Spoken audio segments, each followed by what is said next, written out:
ভাই ইদানিং ওয়াজ মাহফিলগুলোতে অনেক হুজুর ফতোয়া দেয় যে অমুক হইল বাতিল ফেরকা, তাই তাকে উৎখাত করতে হবে, তমুক হইল ইসলামের অপব্যাখ্যাকারী, তাই তাকে বাংলার জমিনে থাকতে দেওয়া যাবে না, ইত্যাদি। আচ্ছা ভাই, এইগুলা মামু বাড়ির আবদার না?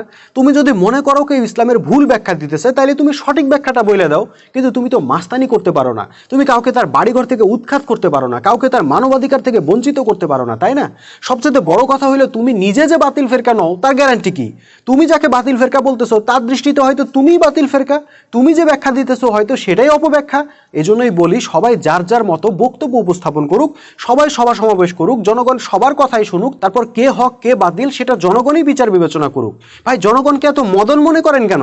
বাংলাদেশের অধিকাংশ মানুষই এখন লিখতেও পড়তে পারে, তারা কি কোরআন পড়ে না, হাদিস পড়ে না?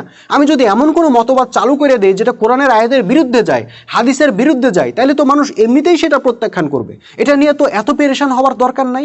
তারপরও তোমরা পেরেশান হও কেন? হও কারণ আসলে তোমাদের আত্মবিশ্বাসী নাই।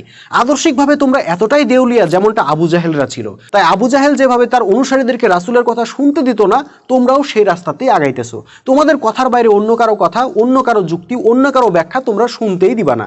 বাট আবু জাহেলের পরিণতি থেকে শিক্ষা নিতে পারলে তোমরাও বুঝতে পারতা মাস্তানি কইরা, হুমকি দিয়া, হামলা কইরা চিরদিন সত্যকে আড়াল করে রাখা যায় না।